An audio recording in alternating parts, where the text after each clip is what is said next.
People think the moving is the hard part, the visas, the boxes, the storage places, whatever it might be, but that's the loudest. It's not the hardest. The hardest part is noticing the moment when the place you're in stops being some place that you're visiting and starts becoming the place that your life is actually occurring. You don't get a notification for it. There's no paperwork, no announcement. It just happens quietly in the body before the mind catches up. And so, what I'm getting at here is that in the past, in the many communities that I've been a part of, that I've just sort of plopped myself into, be that the military, the Grateful Dead, the sports journalism world suddenly, then into alcohol and drug counseling. And now, as a literal expat from the United States, I've always just sort of arrived there with no formal introduction and just found that over time it felt like the thing to be doing, but I always felt like an outsider to some degree. That has been something that takes time for me to overcome. Here in Colombia, it's just now really setting in, and I'm in my sixth year. I did have 18 months I lived elsewhere, but still, it's hard to be a transplant into a community and a person with a literal transplant like myself with a liver transplant, but to just find a community, say, I want to join and just show up and just be there. I've moved a number of times in my life, and that's pretty much been the kick ticket to the whole thing. Get there, do as they do, and eventually you feel as you're part of it. Being somewhere is about landmarks, cafes you're told to try, mental checklists. Living somewhere is knowing which grocery store has the better produce on what day, which neighbor's car has a squeaky belt, which paving stone you might trip over on your way down the street. This is when the place stops being a setting for your life and starts becoming the wallpaper of your existence. You stop asking, what should I do today? And you start saying, what needs doing? This is really where it takes place, because when you learn to just go through the motions and do something, it's just basically habit formation. And your body can get into that rather easily, whether it's in the counseling world, like I talk about, getting out of it, or getting into it with negative habits. Whatever those things are that you do when you move to a place, when you go to a community, when you show up at a Grateful Dead parking lot in the mid 80s, and all of a sudden you're like, wow, this is great. What do I do? First thing is I just start doing what the people around me are doing and just not trying to imitate them, but just showing up and being there and talking with them and interacting and eating their food and listening to their stuff and just sort of absorbing their culture without feeling like I'm appropriating anything. I'm just another human on the earth. And that's the way I've done it. And I think that would be a pretty good course of advice. If I'm ever going to give advice, that would be it. Then after a while, it starts becoming what we might call second nature, or maybe this thing called muscle memory when it comes to like how you learn to do basketball, which really has nothing to do with muscles, but you get my drift. After a while, these things become ingrained in us, literally. And then now we're it. And so it's not what am I supposed to do? It's what do I need to do? For the first couple of years, my body didn't trust any of it. Being a transplant person, not having regular checkups or anything, even access to things I was used to. On paper, I lived here, but my nervous system was waiting. Then one day, we bought a bed. We rented an apartment for a full year in a lease. We had already been married. Now I can't just keep the idea of when's the next plane ticket going to go on sale. My body exhaled from that. It wasn't planning an exit any longer. And that is huge, really, because, even around holidays and things, like let's just talk expat for a second. Around holidays and things, I still, since I live in Colombia and they don't have seasons here like we're used to in North America at all, it's exactly the same every day. Um, I really Jones, as they would say, for fall and winter even. I mean, I would have never thought I would miss having a freezing, freezing cold day with miserable snow and sleet, but I do. And just like I never thought that I would miss, being out of gas on the side of a highway in Kansas in between Bonner Springs and whatever it might have been. Maybe we're going to Mile High Stadium to see the Dead play or something, and snowy, or when we literally had to push my truck across the GWB to get out of after 9 nights at Madison Square Garden in 1991 because the alternator died. But when the tour ends, for Grateful Dead, say, or when rotation in the field ends in the military, and you have to come back into this sort of hybrid life of living someplace and still being in this other community. That gets to be a challenge, and that's where it becomes, you as an individual person that have to manage that yourself, especially if the community is not around you all the time. Something that I get with when I'm talking about, like with the way that I look at the weather in the United States, um, and as opposed to here, sometimes longing for it. Um, but those are shifts that take a while to happen. And even now, I mean, I still sometimes I'll listen to the weather forecast, up in like New York City or something. Just it's January right now, just to hear what it sounds like. But I still would rather listen to Colombia radio, even though I don't speak Spanish very well, just because I feel like I know what they're talking about. I feel like I'm here.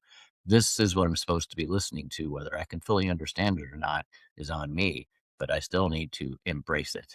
So, music was the first place that I ever found community. No scenes, no fandom, just us, actual recognition, ourselves.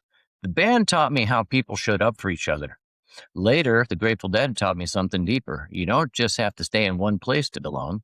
You have to recognize each other when you cross paths. And that's been a big thing for me as I've gone throughout the years. I still run into veterans. I'm sure for anybody out there in this type of thing, just as you get older, you don't have to be an expat or any of these stories I'm talking about. You run into people from the past. Myself, I've had some interesting collection of people that sort of are across society, like veterans, deadheads, Georgia Bulldog fans, college sports fans in general. I mean, that's very one that a lot of people try to identify with something like that. And so even if I'm down here, I can be in Cartagena or Bogota, and all of a sudden I'll see a deadhead, or I'll see somebody with a U.S. veteran hat on, or maybe they'll be wearing a Florida Gators thing or something, and I'll just say hello, or whatever. Just have some good natured ribbing, as they say with SEC football. Maybe, but not always. There's been some interesting times of that over the decades, I must say. But that is how you keep, even when I'm back in the States now, if I see somebody that's wearing something remotely Colombian, I'll actually check in with them. It always makes me very nervous, though, because I'm thinking I'm walking up on somebody that's from Colombia. It's only lived in the United States for maybe a year or two. And here I am being like, hey, I live in Colombia, Mr. Poser or something. But at any rate, once you have that ID that says that you're a member of the Colombian club, so to speak, with the residency, that really sealed the deal for me. It was like, the time, it would be like a Grateful Dead world getting your mail order tickets. It's like you're officially recognized. You're seen by the powers that be, whatever that might be. But anyway, so a bridge event. How does this all happen?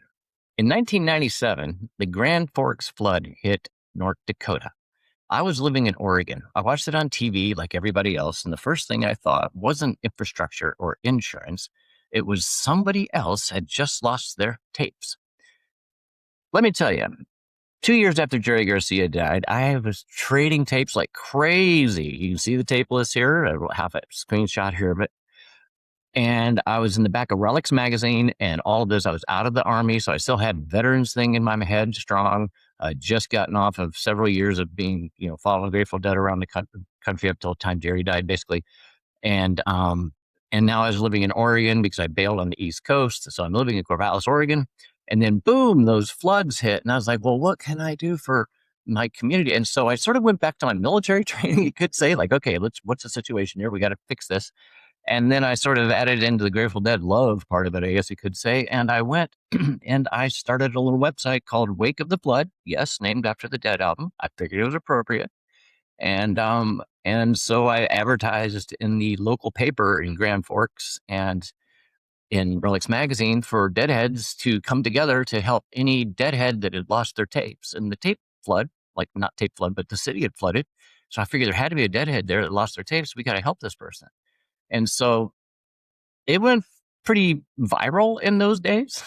I still have it. There's a bar there that gave me a lifelong. Anytime I come in, I can always go there and get a drink or something like that. I've never even been to North Dakota. Well, I've been to North Dakota, but not Grand Forks. I'm going to play for you now, though, the interview.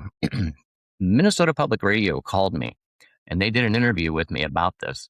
And it was the next day played on National Public Radio as part of Morning Edition. Today, this audio is in the National Archives. I've cleaned it up here, and I'm going to play it for you now. So give this a listen of how important my tape collection was to me and how important this community was to me. my first thought was, concern for all the people involved. Sure all the people there couldn't possibly be deadheads, but I was also sure at the same time that there had to be deadheads among them, and that how I'd always wanted to go help people in a situation like this, particularly the floods in the Mississippi River a few years ago, but I couldn't. So anyway, I decided, well, what could I do? And I was sitting there watching on TV, and I looked next to it, my tape collection. I've got about 1,300 hours, quite a bit of tapes. And I said, well, maybe I could send a couple tapes to some deadhead out there who may have lost their collection in the flood. Yeah, well, how important is your collection to you? Very important to me. In fact, I've often wondered how I would get it out of the house right after my family if I had a house fire. Mhm.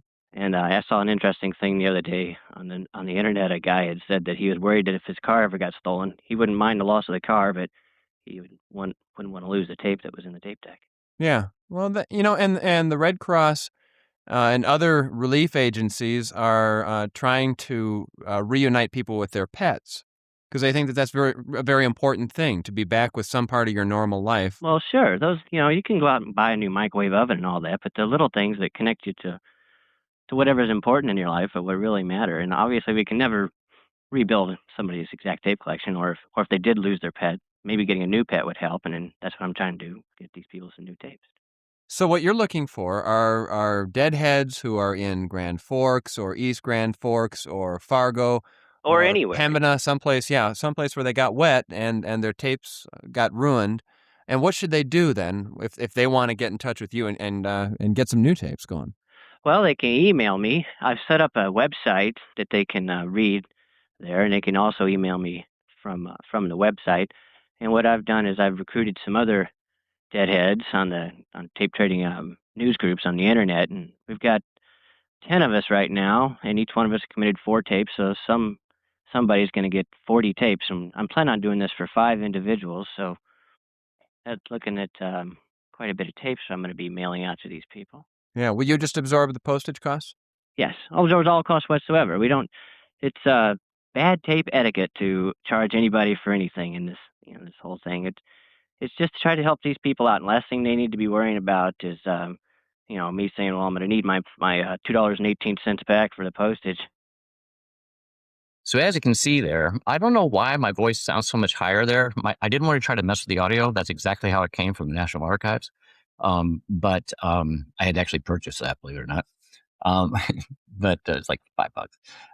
At any rate, yeah, I was still way out there in deadland. You can tell. I mean, not that I'm not today, but I'm just saying the way I speak about it and the tapes and all that, and it is interesting. And I remember that was the real. In those days, I had built against the wall shelves. It was as high as you could go, and it was all tapes. I had several thousand of them, and this enormous tape collection. And that was really a concern of mine. It was, what if there was a fire? How in the hell would I get all these out of here? It was easier when I had them packed in 30 of these little various size tape carriers from 120 all the way down to like 15, a whole sea of those things. But at any rate, that was my first big viral moment, I guess. But what it taught me, because it was the same year that I got online. And as everybody out there knows, I've been working online since. This is my 29th year. So yeah, that's how community sort of helped me out through that whole thing. And it's interesting now, Bob Weir having just passed away. And just 3 weeks ago, I found an archive of recordings of me that I recorded back in 2001, 2002 with my home setup with all the jerry rig that I built. And I put this song out, Must Be the Moon. I played that, and I'm going to release one of those first Saturday of each month going forward for quite a while. So I found those. And then I found this, I started thinking of the Wake of the Flood thing.